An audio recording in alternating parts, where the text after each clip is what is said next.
इस अनंत तक फैले विशाल ब्रह्मांड, इस ब्रह्मांड के एक छोटे से हिस्से में तैरती पृथ्वी और पृथ्वी पर चंद इंचों में सिमटा जीवन, पेड़ पौधे और कुदरत के करिश्मों में एक अनोखा सत्य बसता है, परिवर्तन, जो कभी नहीं रुकता। जीवन के बाद मृत्यु है और मृत्यु के बाद जीवन, सुख के बाद दुख है और दुख के बाद फिर सुख, कष्टों के बाद निवारण है और निवारण के बाद कष्टों का सिलसिला है। इन्हीं परिवर्तनों के कारण बनती बिगड़ती परिस्थितियां ही आपको कोई कर्म या निर्णय लेने पर मजबूर करती हैं। इससे कोई फर्क नहीं पड़ता कि आप उस कर्म या निर्णय को लेना चाहते थे या नहीं, परंतु हमारा प्रत्येक कर्म और निर्णय हर बार एक नए परिवर्तन को जन्म देता है, जो हमारे अगले कर्म को निर्देशित करता है।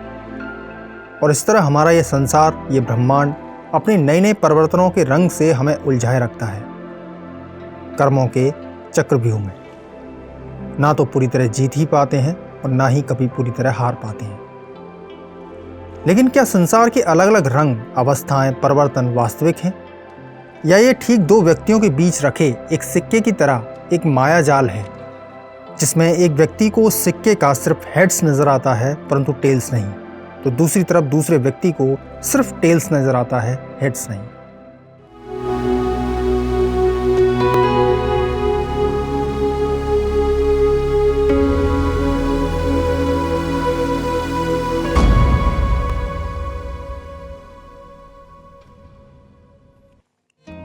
यहाँ एक कलर गन है और इसके कलर्स का इस्तेमाल करते हुए आपको सामने दीवार पर यह पैटर्न को बनाना है। लेकिन प्रॉब्लम यह है कि यह गन प्रत्येक 2 सेकंड में कोई एक रैंडम कलर फायर करती है। आपको इन रैंडम कलर्स को नियंत्रित करते हुए इस पैटर्न के मुताबिक ही कलर को फायर करवाना है। इसके लिए आपको एक कार्ड का इस्तेमाल करना है जिसके दोनों ओर अलग अलग कलर्स हैं।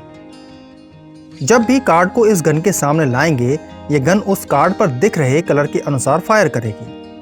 यानी जब आपको इस गन से ग्रीन कलर फायर करवाना होगा तो आप इस कार्ड को सामने रखेंगे, और यदि रेड कलर फायर करवाना है तो इस कार्ड को पलट के गन के सामने रखेंगे। और इस तरह आप एक ही कार्ड को पलटते हुए मनचाहे रंग को फायर करवा के सामने मौजूद पैटर्न को पूरा कर पाएंगे। गन के लिए यहाँ 2 अलग अलग रंगों के कार्ड्स हैं, जबकि ये सिर्फ हम जानते हैं यहाँ सिर्फ एक कार्ड है, जो इस गन की नज़र में पलटते हुए 2 कार्ड होने का भ्रम पैदा कर रहा है। तो जब आप एक रंग को उसके सामने रखते हैं तो वास्तविकता में दूसरे रंग को उससे छुपा रहे होते हैं, और जैसे ही उस छुपे हुए रंग की आवश्यकता होती है, आप उसे पलट के सामने ले आते हैं और पहला रंग पीछे छुप जाता है। अब कल्पना कीजिए ये गन हम हैं और इस गन के सामने मौजूद इस कार्ड की तरह हमारा यह संसार कई खरबों छोटे छोटे कार्ड से बना हुआ एक मायाजाल है, जहां कार्ड्स पलटते हुए एक परिस्थिति के रूप में एक अर्थ तैयार करते हैं, जिससे हम उस अर्थ को देख के उसी के अनुसार कर्म कर सकें। और फिर किए कर्म के अनुसार कार्ड्स फिर से पलटते हैं और एक नई परिस्थिति के रूप में हमारे वर्तमान की रचना करते हैं, और हम इस बदली हुई अवस्था को एक नया कल समझ के फिर कर्म करते हैं। लेकिन क्या हो कि जिस अवस्था को आप अपनी परिस्थिति के रूप में देख रहे हैं, उसे इसलिए सामने रखा गया हो जिससे आपसे इस गन की तरह एक निश्चित कर्म करवाया जा सके, जबकि उसकी ठीक विपरीत अवस्था आप ही की नजरों के परे वर्तमान के पीछे छुपा दी गई हो। यह तथ्य लगता काल्पनिक सा है, परंतु है वास्तविकता। चलिए इसे एक उदाहरण से समझते हैं। ये 2 व्यक्ति कार्ड्स के 5 राउंड खेल चुके हैं। इनमें से ये व्यक्ति, जिसे हमने ए नाम दिया है, 5 राउंड्स जीत के अब तक 20,000 रुपए की धनराशि हासिल कर चुका है। हारा हुआ बी अब एक आखिरी राउंड अपने पास बचे पूरे 40,000 रुपए के साथ एक बड़े दाव के रूप में खेलने की पेशकश करता है। यदि वह इस राउंड को जीत जाता है तो वह पूरे 80,000 रुपए की धनराशि के साथ अपने घाटे को लाभ में बदल के घर जा पाएगा। ए 40,000 रुपए के लालच में अपने लाभ को दांव पर लगाने को राजी हो जाता है। कार्ड्स बांटे जाते हैं और इस बार बी जीत जाता है। ए को अपनी किस्मत पे यकीन नहीं होता कि एक पल में 20,000 रुपए का लाभ 20,000 रुपए के घाटे में कैसे बदल गया। तो दूसरी तरफ बी अपने लिए फैसले पर गौरवान्वित महसूस करता है। अब एक पल के लिए हम मान लेते हैं ए और बी के बीच खेले गए पहले 5 राउंड में ऐसा ही एक पारदर्शी कार्ड है जिसके एक ओर जीत लिखी है जिधर ए बैठा है और उसकी दूसरी ओर जीत की ठीक विपरीत अवस्था हार लिखी है जिधर बी बैठा है। लेकिन छठवें राउंड में वह कार्ड घूमता है और हार ए के सामने आ जाती है और उसकी ठीक विपरीत अवस्था जीत बी के सामने पहुंच जाती है, जिसका अर्थ यह निकलता है कि ए के सामने पहले 5 राउंड तक जीत को सिर्फ इसलिए सामने रखा गया जिससे वह 40,000 रुपए के लालच में आके वह कर्म कर सके जो उसके द्वारा जीती धनराशि को घाटे में बदल देगी। और जैसे ही यह बदलाव हुआ, परिस्थितियां तुरंत ही पलट गईं और फलस्वरूप ए को अपनी हार नजर आने लगी। यानी कि कहीं ना कहीं यह पूर्ण जानकारी थी कि ए को हारना था और उसके हारने के लिए पहले 5 राउंड तक परिस्थितियों में उसकी जीत का दर्शाना भी जरूरी था। केवल तब ही वह कर्म हो सकता था जो 40,000 रुपए की उसकी हार सुनिश्चित करता। जैसे आपको यह जानकारी थी कि कब इस गन के आगे ग्रीन कलर दिखाना है और कब इस कार्ड को पलट के रेड कलर दिखाना है, जिससे वह कर्म सुनिश्चित किया जा सके जो आपको इस गन के द्वारा भविष्य में तैयार किए जाने वाले इस पैटर्न तक पहुंचा सके। यह कितना अविस्मरणीय और आश्चर्यजनक तथ्य है कि आपके जीवन में बनता वर्तमान का अर्थ केवल इसलिए है जिससे आपसे एक निश्चित कर्म करवाया जा सके और साथ ही जिस अवस्था को आप देखते हैं उसकी ठीक विपरीत अवस्था उसी समय किसी और के लिए वर्तमान भी बनती है।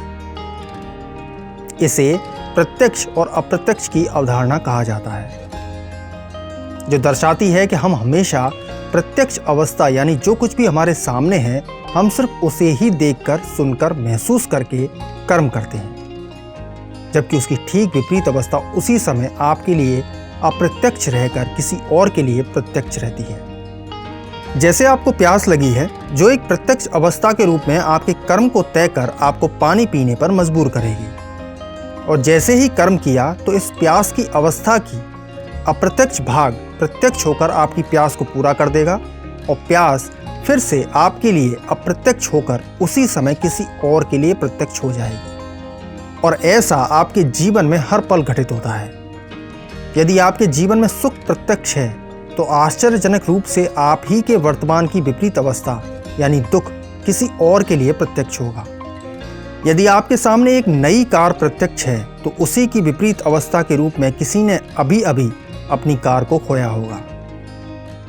यदि इस तथ्य को सैद्धांतिक रूप से एक परिभाषा के तौर पर कहें तो इस भौतिक संसार की प्रत्येक घटना, परिणाम, जीव, विचारधारा, नियमावली, यहाँ तक कि अति सूक्ष्म पार्टिकल की 2 अवस्थाएं मौजूद रहती हैं, जिसमें से जब एक अवस्था किसी ऑब्जर्वर के लिए प्रत्यक्ष रहती है तो उसकी ठीक विपरीत अवस्था कहीं और प्रत्यक्ष जरूर रहती है, भले ही उसका ऑब्जर्वेशन करने के लिए वहां कोई हो या ना हो।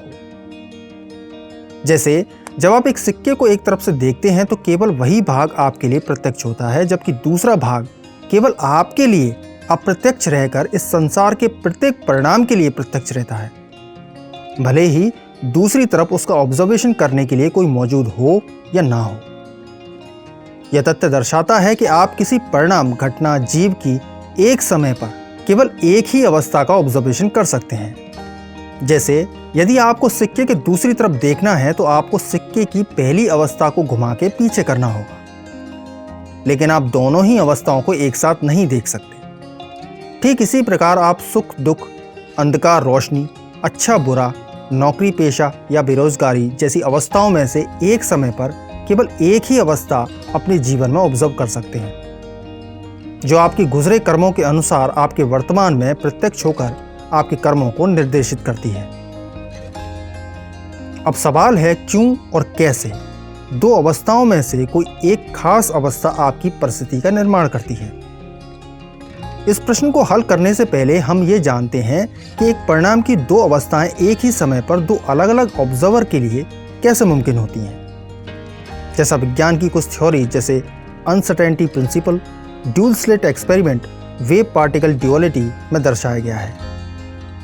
इसके जवाब के लिए हमें हमारे भौतिक अर्थ को पूरा करते ऊर्जा के न्यूनतम स्तर पर होते वाइब्रेशंस को देखना होगा, जो ब्लैंक्स कहलाते हैं, जो अपने वाइब्रेशंस के पैटर्न के अनुसार एक दूसरे से कॉन्ट्रैक्ट कर अपने वाइब्रेशन के संयुक्त पैटर्न से कुछ नए वाइब्रेशन यानी नए ब्लैंक्स को जन्म देते हैं, जो वैल्यू कहलाती है। यह वैल्यू समय की एक निश्चित गति पर हुआ परिवर्तन दर्शाती है, जिसे हम अपने संसार में समय की गति पर घटता हुआ देखते हैं। दो ब्लैंक्स के बीच होते इस कॉन्ट्रैक्शन में जो ब्लैंक किसी दूसरे ब्लैंक की ओर आकर्षित होता है वह अल्फा ब्लैंक कहलाता है, तो वहीं उस ब्लैंक को अपने वाइब्रेशन के पैटर्न से खुद की ओर आकर्षित करने वाला ब्लैंक बीटा ब्लैंक कहलाता है। परंतु यह जरूरी नहीं कि एक अल्फा और बीटा ब्लैंक हमेशा एक ही अवस्था दर्शाएं। जैसे यह बीटा ब्लैंक जब किसी दूसरे ब्लैंक की ओर आकर्षित होगा तो यह अल्फा ब्लैंक कहलाएगा, यानी इसके लिए यह ब्लैंक बीटा ब्लैंक होगा, परंतु इसके लिए अल्फा ब्लैंक। यानी एक ही ब्लैंक अल्फा भी है और बीटा भी। उसकी कौन सी अवस्था किसी दूसरे ब्लैंक के लिए प्रत्यक्ष होगी, यह निर्भर करेगा वह उसकी ओर आकर्षित हो रहा है या उसे अपनी ओर आकर्षित कर रहा है। यही ब्लैंक मिलके एक की, बहुत सी की मिलके एक सेल, और फिर बहुत से सेल मिलके एक इंफॉर्मेशन, और फिर बहुत सी इंफॉर्मेशन मिलके एक परिणाम, घटना, जीव, कीट, नियम, अवधारणा के साथ साथ हमारे संपूर्ण संसार की प्रत्येक अवस्था का अर्थ तैयार करती हैं, जो ब्लैंक्स के अनुसार ही अपनी दो अवस्थाएं दर्शाते हैं और समय की गति के साथ कभी प्रत्यक्ष कभी अप्रत्यक्ष अवस्थाओं में बदलकर हमारे वर्तमान में होते परिवर्तन के नियत गति को बनाए रखती है। तो जब भी आप इस भौतिक संसार के किसी परिणाम को देखते हैं, सुनते हैं, महसूस करते हैं, तो ऐसा ही कॉन्ट्रैक्शन उस परिणाम के और आपको पूरा करते ब्लैंक्स के बीच होता है। इससे जो भी वैल्यू जनरेट होती है वह वैल्यू आपके भौतिक अर्थ के अनुसार किसी एक समय पर उस परिणाम की जिस अवस्था के भी सबसे करीब होगी, वही अवस्था आपको प्रत्यक्ष रूप में नजर आएगी। और यह वैल्यू आपके किस भौतिक अर्थ के रूप में परिवर्तित होगी, यह नियंत्रित रहता है आपके शरीर यानी आपकी जीवात्मा के दूसरे भाग से, जिसे कहते हैं सेकेंडरी इंफॉर्मेशन, जहां मौजूद लाखों इंफॉर्मेशन भौतिक संसार या आपके वर्तमान से आती जानकारियों के अनुसार आपस में संबंध स्थापित करती हुई एक अर्थ तैयार करती है, जिसे अभौतिक अर्थ कहा जाता है। और फिर इस अर्थ को आप अपने द्वारा अब तक एकत्रित भौतिक जानकारियां यानी दिमागी जानकारियों से जोड़ के अंतिम भौतिक अर्थ में परिवर्तित करते हैं, और फलस्वरूप आप उसी अर्थ के अनुसार अपने वर्तमान की किसी एक अवस्था को देखकर कर्म करते हैं। जैसे आप एक बस स्टैंड पर अपनी बस का इंतजार कर रहे हैं, परंतु तब ही सामने वाली सड़क पे एक बाइक सवार किसी कारण गिर जाता है। आप जैसे ही उसकी मदद करने के लिए आगे बढ़ते हैं, तब ही एक अनियंत्रित कार उस बस स्टैंड से जा टकराती है।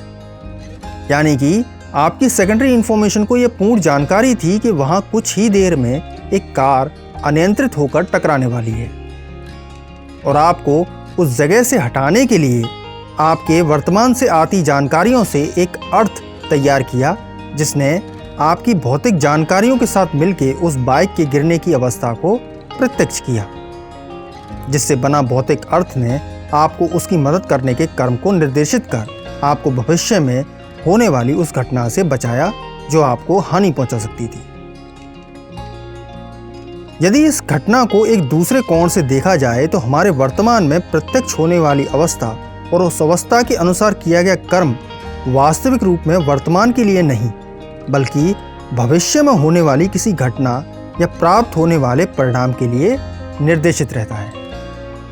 जैसे एक पानी से भरा गिलास प्रत्यक्ष अवस्था में आपके सामने मौजूद है। आप उठते हैं और गिलास का पानी पीकर गिलास को खाली कर देते हैं। अब गिलास का भरा हुआ भाग अप्रत्यक्ष हो जाएगा और खाली गिलास प्रत्यक्ष हो जाएगा। लेकिन जैसा हमने कहा, वर्तमानिक परिस्थितियां और किया गया कर्म हमेशा भविष्य की किसी घटना के लिए ही निर्देशित रहता है। अब जरा इस परिस्थिति को दूसरे कोण से देखते हैं। मान के चलिए उस भरे गिलास में एक पैरासाइट था, जिसके कारण आप बीमार होंगे, और जिस हॉस्पिटल में आप अपना इलाज कराने जाएंगे उसमें बचपन के एक घनिष्ठ मित्र से आपकी मुलाकात होगी, जिसके साथ आप भविष्य में एक सामूहिक व्यापार शुरू करने वाले हैं। तो भरे गिलास, पैरासाइट और आपकी प्यास का प्रत्यक्ष होना जरूरी था आपके स्वस्थ शरीर को अप्रत्यक्ष कर बीमारी को प्रत्यक्ष करने के लिए, जिससे आपका दोस्त और भविष्य की घटनाएं प्रत्यक्ष होकर वर्तमान बन सकें। इसका अर्थ है जो आज हमारा वर्तमान है, जो परिस्थितियां हैं, वह सिर्फ इसलिए हैं जिससे हम वे कर्म करने पर मजबूर हों जो भविष्य में होने वाली घटनाओं परिणामों को प्रत्यक्ष कर एक नए वर्तमान के रूप में कुछ और नए कर्म करने पर मजबूर कर सकें। और ये क्रम हमारे जीवन में इसी प्रकार जारी रहता है। हमारे अंदर लाखों जानकारियों के रूप में मौजूद वह ऊर्जा इस भौतिक संसार के करोड़ों परिणामों के अर्थ की खरबों अवस्थाओं को कभी प्रत्यक्ष तो कभी अप्रत्यक्ष दर्शाते हुए हमारे कर्मों को नियंत्रित करती है, जिससे वे अपने उद्देश्यों को पूरा कर सके। संक्षेप रूप में कहें तो आपका शरीर आपके अंदर मौजूद ऊर्जा के कॉजेस यानी उद्देश्य को पूरा करने का जरिया है। इससे कोई फर्क नहीं पड़ता वे उद्देश्य उसे यातनाएं देंगे या परम आनंद से सरोबार कर देंगे। तो हम ईश्वर के विराट रूप तक पहुंचने के चौथे प्रश्न के उत्तर में कह सकते हैं कि परिस्थितियों को कोई ईश्वर अल्लाह बैठ के तय नहीं करते कि कब किसे क्या मिलेगा, बल्कि इसे आपके अंदर बहती ऊर्जा में बनता अभौतिक अर्थ आपकी भौतिक अर्थ से मिलकर यह तय करता है कि आप किसी परिणाम की कौन सी अवस्था को प्रत्यक्ष देखेंगे और कौन सी नहीं, जिससे आपके कर्मों को एक दिशा दी जा सके। इससे कोई फर्क नहीं पड़ता कि वे कर्म अच्छे होंगे या बुरे, परंतु इससे एक बेहद ही महत्वपूर्ण प्रश्न जरूर उठता है, जो कि चौथे प्रश्न का ही दूसरा भाग है। यदि परिस्थितियां हमारे लिए और हमारे किए कर्मों के अनुसार ही तय होती हैं, तो ईश्वर का अपना वजूद क्या है? हम क्यों मानते हैं ईश्वर को कि वह हमारे लिए हमारे भाग्य को तय करता है?